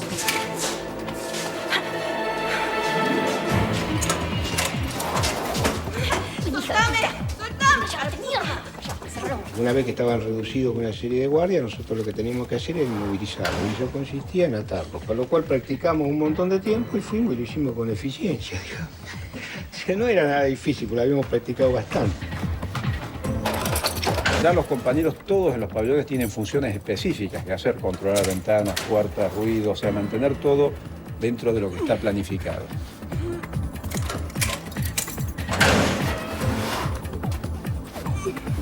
Se van reduciendo las guardias y vamos avanzando. ¡Atención! ¡Inspección militar! ¡A formar! ¡Muévase! ¡Inspección militar! ¡A formar!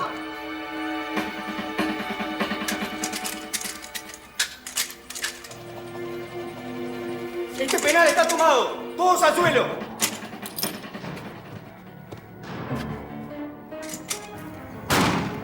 Puta que lo parió el pueblo. Aquí garita de entrada. ¿Qué está pasando? Escuchamos disparos. Acá sala de guardia, tranquilos. Fue una confusión, está todo bajo control.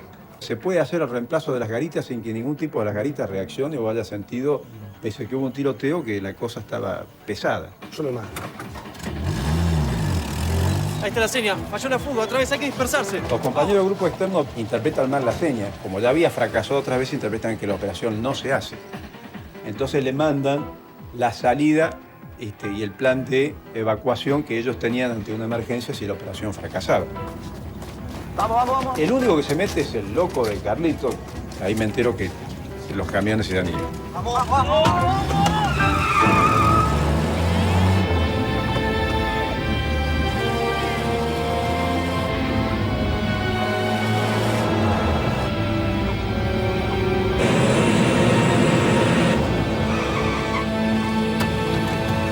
¡Tarde!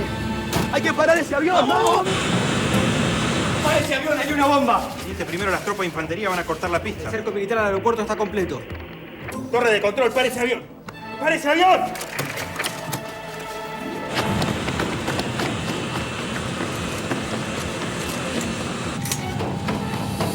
¡Pará, Gallego! ¡Es el barco! ¡Somos nosotros! ¡Pará! ¡Pará!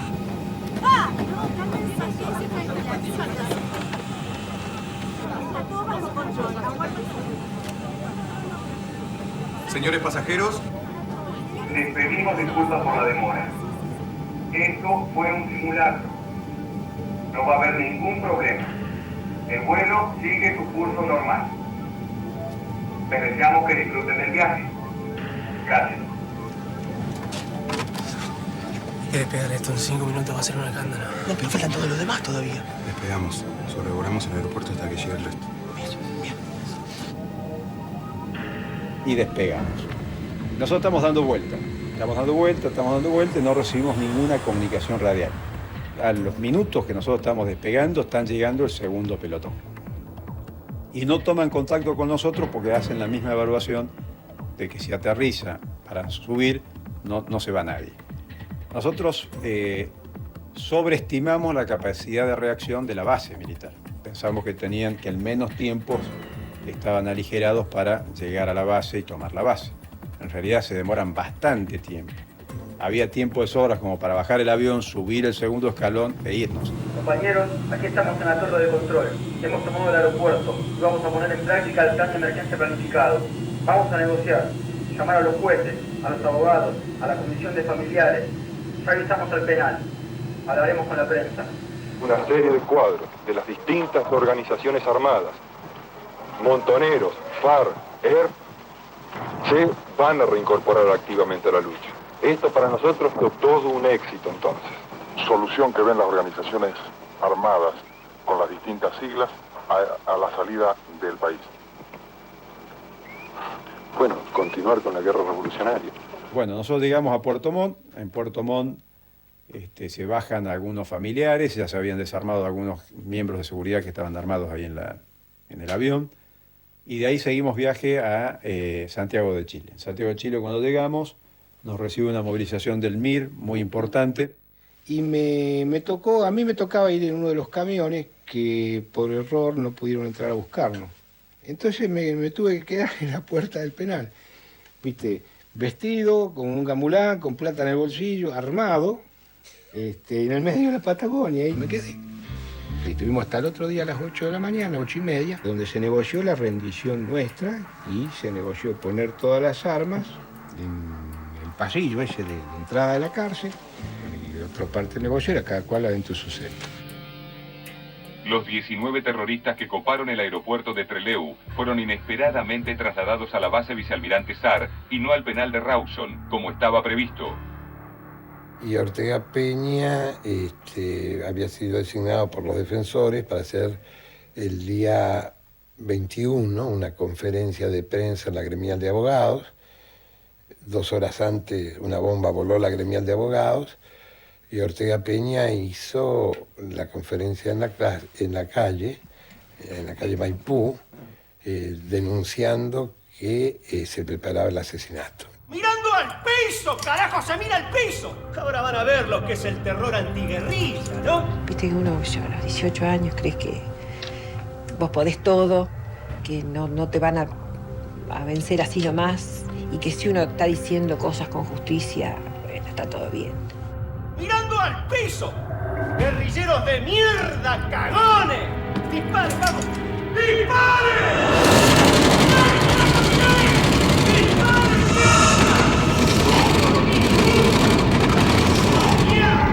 El espacio que te dejan es el de ser un inútil en estado de rabia permanente.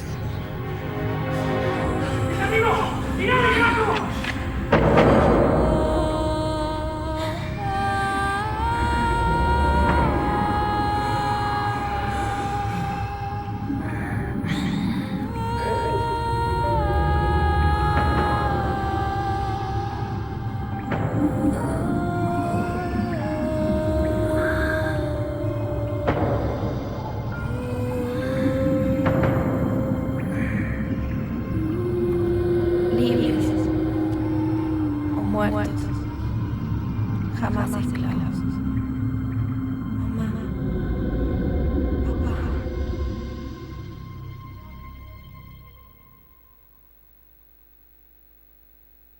¿Quién te puede parar cuando el ave sopla luz de libertad?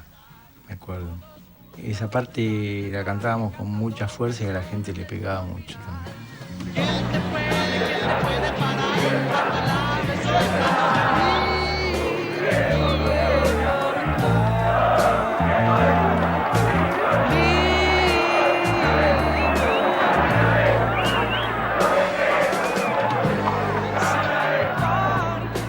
Y desde el punto de vista peronista no era sorprendente, era la Marina.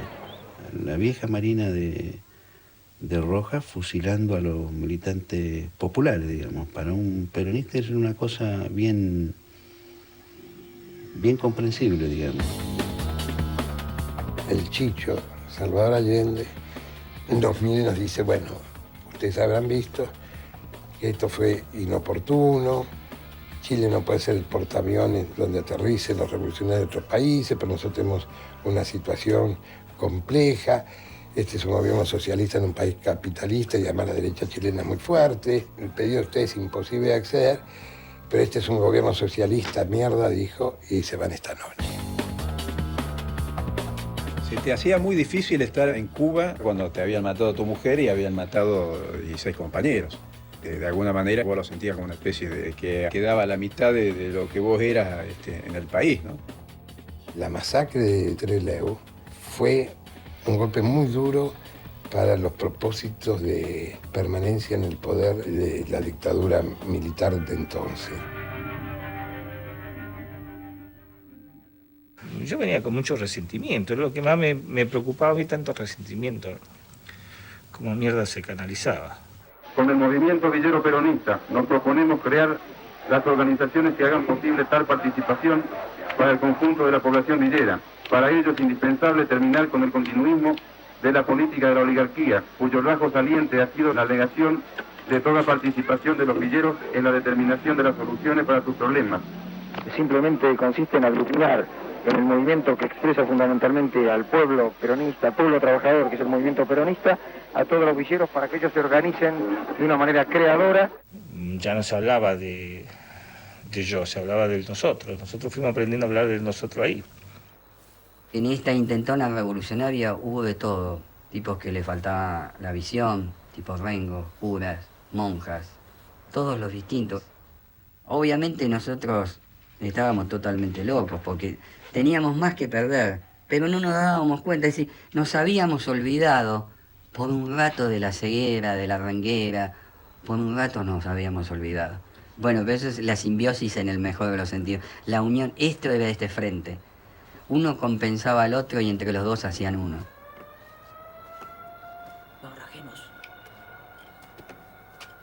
Si no hubiera existido esa irrupción que encabezaron los montoneros, que no fueron solo los montoneros, ¿no? Fue una generación, fue la juventud peronista que entonces no era montonera.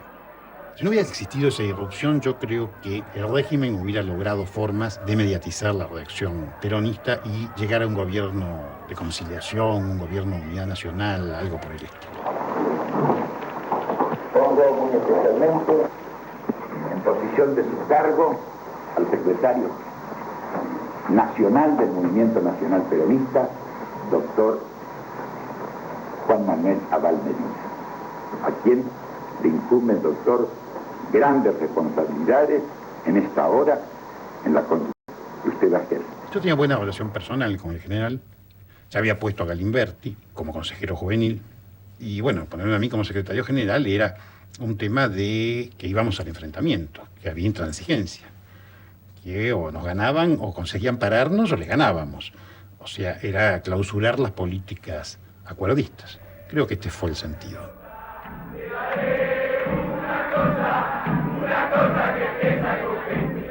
El doctor Cámpora ha comunicado la fecha y la hora del regreso de Juan Domingo Perón a la Argentina. Juventud Peronista el 17 de noviembre ganará la calle para celebrar con verdadero júbilo la presencia física del general Perón en el país. Esa es nuestra misión.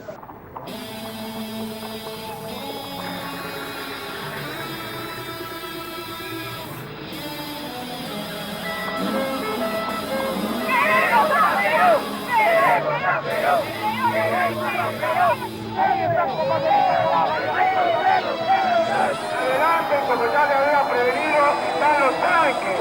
No nos van a dejar llegar a tierra. Yo tengo esta fuerza que puede reprimir y no quiero hacerlo. No me obliguen a eso. Pero tampoco me obliguen a dejarlos pasar para que allá los repriman peor todavía.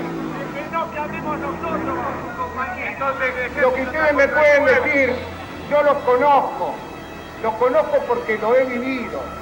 Yo he sido peronista igual que ustedes y he estado detrás de ustedes.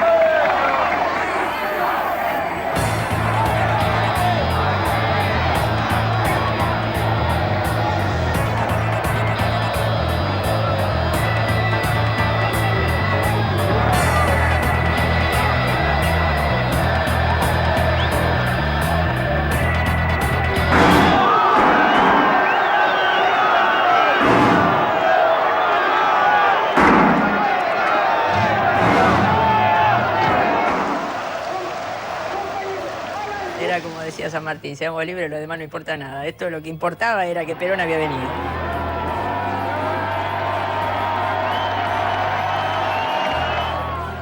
¿Qué sé yo? Se me paraban los pelos, me reía, lloraba, me abrazaba con la gente que estaba al lado. Y está el viejo acá. Y está el viejo acá, se terminaron todos nuestros problemas. Empezaban algunos problemas grandes.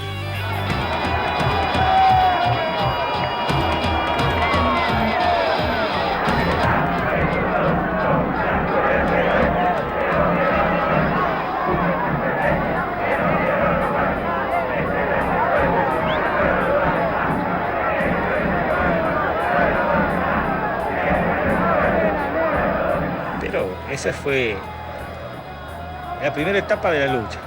La puta, ganamos, el viejo está acá.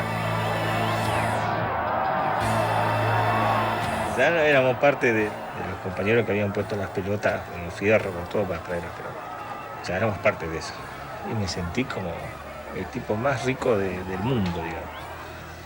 Y volví a la villa tan lleno de cosas y trajimos a Perón, carajo, y ya está, ¿viste?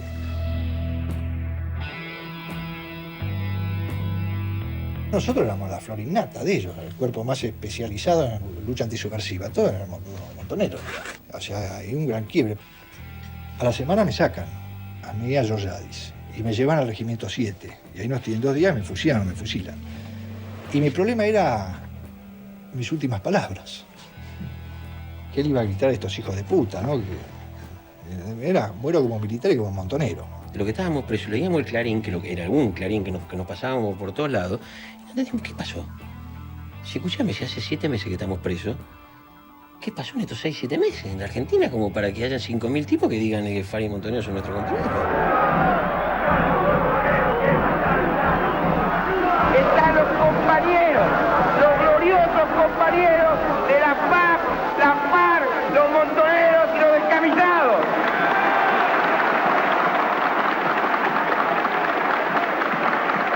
Que son sencillamente las primeras expresiones armadas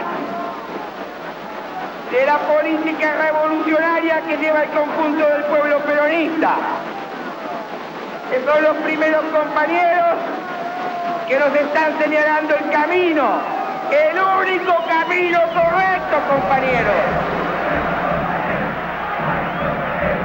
En esta parte donde todos y todas los militantes nos sentíamos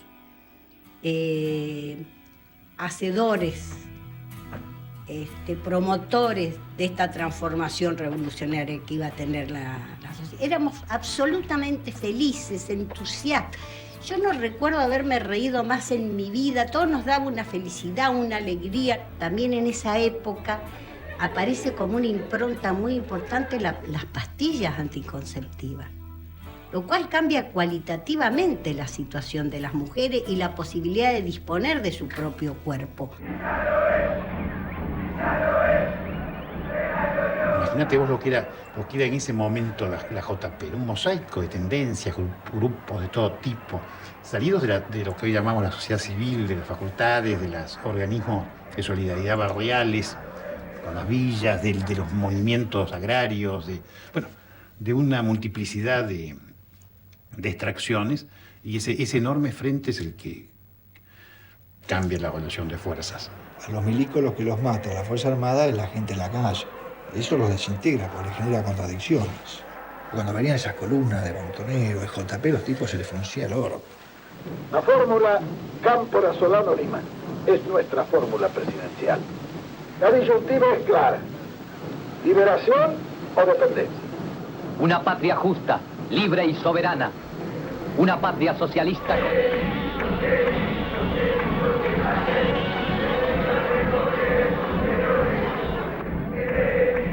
Lo que significó el 11 de marzo fue el fin de la proscripción. Y la proscripción es la humillación de un pueblo. Es decir, la mayoría, ustedes no tienen derecho a votar por lo que quieren porque no nos gusta lo que eligen. Yo diría hasta el 11 de marzo es una historia. Es la historia del ascenso del pueblo, el general dirigiendo ese ascenso y una generación que es la que, puesta en la balanza, cambia la relación de fuerzas y permite la victoria. Con sus acciones armadas, con su movilización, con su talento, cada uno aportando en lo que estaba. Con todo eso arañamos el 50%. O sea, del otro lado había una Argentina que le tenía pánico al peronismo. Para mí la importancia de eso fue extraordinaria. Era una cosa que no podía ser. Desde que yo tengo uso de razón, eso es lo que no podía hacer. Lo que no podía hacer es que los peronistas votaran.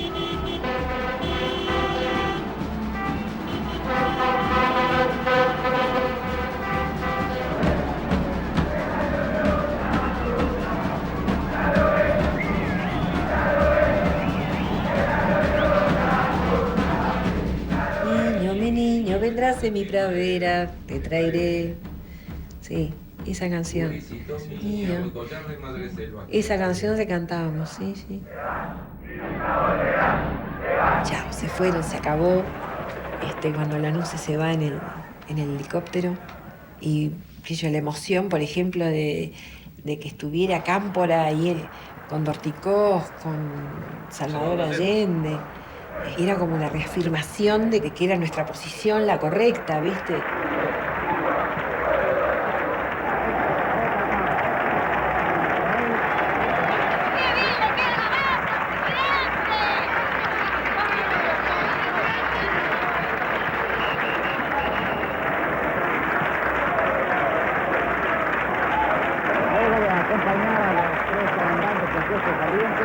Las cosas que uno había leído que podían ocurrir estaban ocurriendo ahí delante de los ojos de uno. El 25 de mayo ya estaban prefigurados 2 elementos de la derrota. Estaban claramente prefigurados. El avance de la derecha sin que se lo parara, sin que hubiera voluntad de pararla.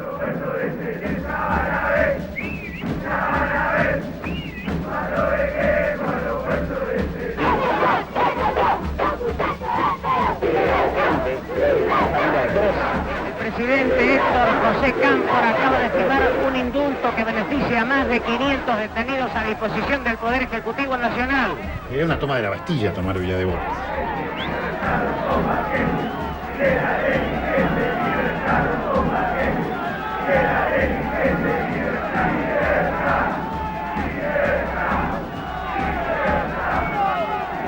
Decían, ni un día de gobierno peronista con presos políticos. Yo creo que se podría haber manejado las cosas de otra manera.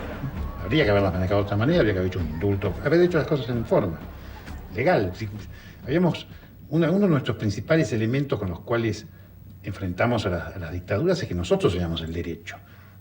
Entonces, ser nosotros, desde el primer momento, una cosa tan irregular. No hay cosa que satisfaga a un militante que la libertad de sus compañeros.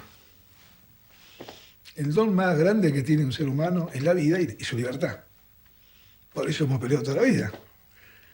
Y seguiremos. Yo después del 73 fui a hablar, por ejemplo, con los padres de Susana y y un poco los familiares te dicen en ese momento qué lástima que faltando tan pocos meses la pérdida de mi hija, ¿no? Espera la llegada de 150 detenidos en la prisión de Rawson, que anoche también volvieron a ser libres. El público se desplaza hacia el interior en busca de la máquina. Allí está, esa es la máquina de Austral. Cuando salimos, la empresa de aviación nos puso el mismo avión que los compañeros habían secuestrado en la fuga, con la misma tripulación. Y la tripulación se puso a festejar, a brindar con nosotros, sabiendo que habíamos participado de la fuga.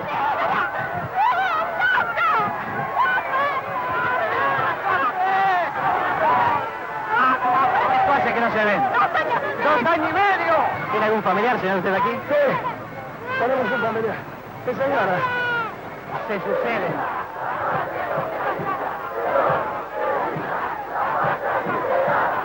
¿Cuánto tiempo estuviste?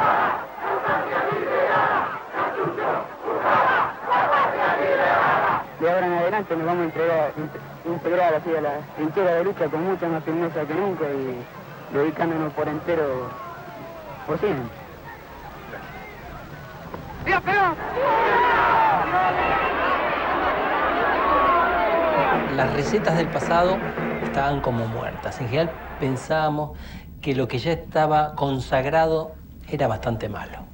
Pero nosotros sentíamos que estábamos haciendo la revolución, lo sentíamos, no es más o menos, nuestro proyecto de vida coincidía con el proyecto de liberación, era al mismo tiempo. Pero había una pureza verdadera, ¿no?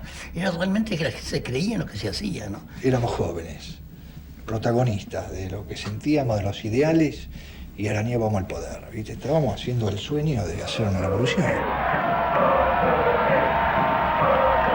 Participar de un sentimiento que en ese momento te une por un hilo invisible con el resto de la gente. O sea, sabes que emotivamente estás unido a ellos. Es muy impresionante eso. Porque te sentís parte de tu pueblo. ¡Esta fiesta de fútbol argentino!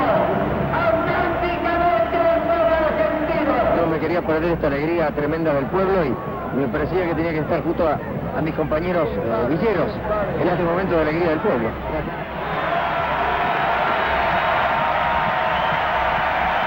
Llegamos hasta la puerta y ahí era una fiesta total que la viví tanto, digamos, los 40 días de campo era una cosa tan linda que le cantábamos los botones.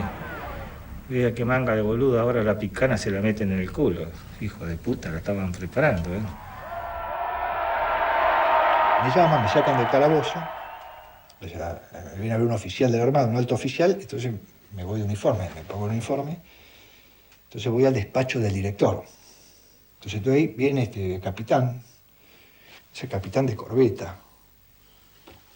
Este tipo entra, me pongo de pie, me saluda militarmente, da la mano. He venido a conocerlo, el tipo. Me hace sentar. Entonces, quiero hacerle una pregunta. Ya había ganado Cámpora, ¿no? ¿Ustedes piensan hacer la revolución? Y yo me quedé mirándolo. Y antes de que contestara me dije, la Armada no lo va a permitir. Estamos dispuestos a matar 1 millón de personas. Pero la revolución no la van a hacer. Se va, se cuadra, me saluda, me da la mano y se va. Nada más.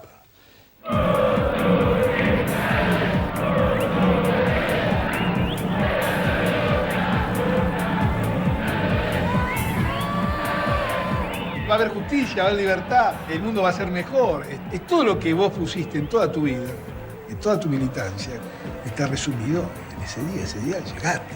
Es como para los rusos la caída del Palacio de Invierno, es como cuando entran a Fidel en La Habana, qué sé yo, ¿viste? Cada uno tiene un momento que sintetiza todas sus luchas.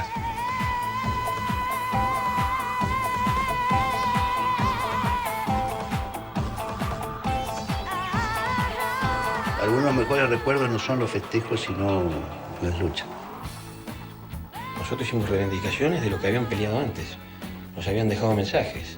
Una generación que dejó de lado su propio destino personal en búsqueda de un destino colectivo de transformar esta sociedad.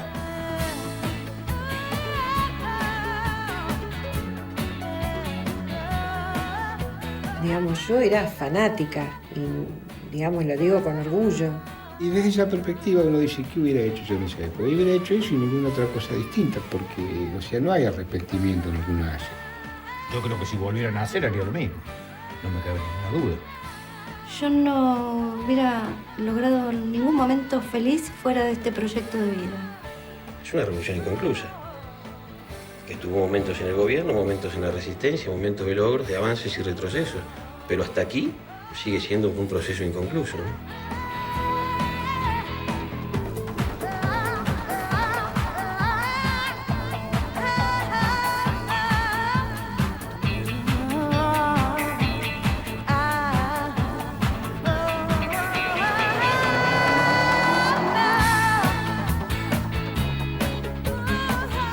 Una etapa de la historia argentina deslumbrantemente heroica, pura y casi diría el argentino que uno quiere ser más que el que es, ¿no?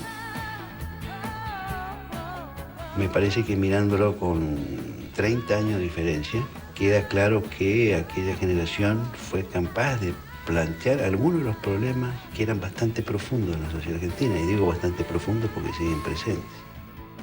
Sigue siendo un mensaje de esperanza, de compromiso y de aspiración de justicia que creo que es un buen mensaje que dejamos.